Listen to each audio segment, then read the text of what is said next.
The Organization for Islamic Cooperation has been meeting in Turkey 1 week after Donald Trump announced the U.S. will recognize Jerusalem as the capital of Israel.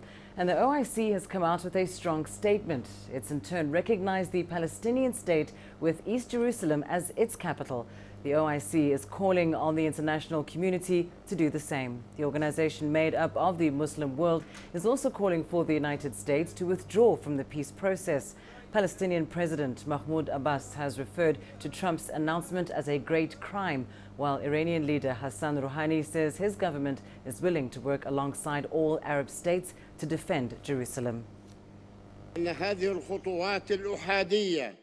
This unilateral, mistaken steps will encourage extremist and non-extremist groups to turn the conflict from a political one to a religious one.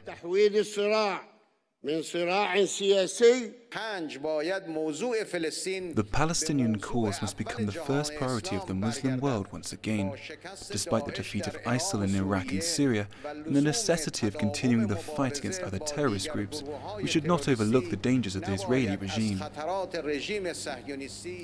Well, let's get you more now on that story. I'm joined live from Cairo by CGTN's Yasser Hakim. Yasser, indeed a strong statement there from the OIC.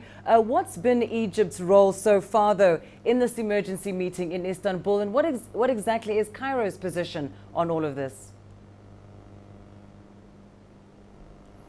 Well, Egypt sent its foreign minister, Sameh Shoukry, to represent the country in the sessions, and he gave a speech where he showlighted Egypt's position in the issue. Obviously, he condemned the U.S. decision to call on Jerusalem as an Israeli capital, and that he has called for all Arab and Islamic countries to unite in fighting this change and try to bring peace with two-state solution, and also the importance of taking action to make sure that not just words are enough in condemning, but that countries should work together on a solution, and also to push the international community to take action against the U.S. decision.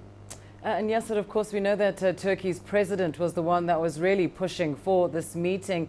But relations between Turkey and Egypt have taken a knock in recent years. Do you think Trump's announcement on Jerusalem will propel the Arab world to mend ties and unite in the face of this crisis? It's not just about Egypt and Turkey, but you've seen Iran there, where also the Gulf countries who have been a lot condemning Iran or criticizing Iran's policies and interference in the Middle East. So all the, might call them foes or people who were at a standoff with each other, were all there. Maybe not as heads of states in all occasions, like Egypt, which has sent its foreign minister, not the president. But this shows that they are willing to work together, even if they have their differences on other issues. But on this issue, they're willing to work together and come up with a binding solution with one united stance, and to move together to try to solve the Palestinian conflict, Palestinian-Israeli conflict.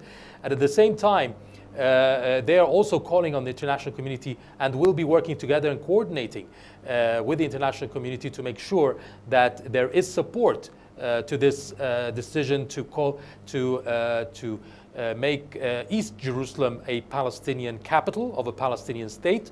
So there is coordination on this, putting aside the differences between these countries at the moment. And you have to remember that most of the leaders of the Arab world have always recognized that the core problems that the region is facing have actually emanated from the Palestinian-Israeli conflict. It's the origin or the original source of conflict in the region, and even terrorist groups have come out and have been having a lot of popularity in some areas or gaining followers because they are calling on solving the Israeli-Palestinian crisis through force, because they say that the leaders are not solving it through diplomacy. So force and violence is the solution. So if there is a diplomatic solution to the situation, then we would see much safer Middle East.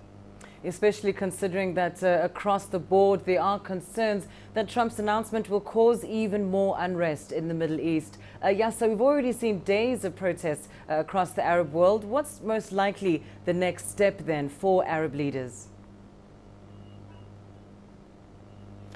Now, the Arab leaders will move towards the international community and the UN Security Council, first to condemn the American decision, and then to call on recognition by the UN, a formal recognition by the UN Security Council, of a Palestinian state with its capital, East Jerusalem.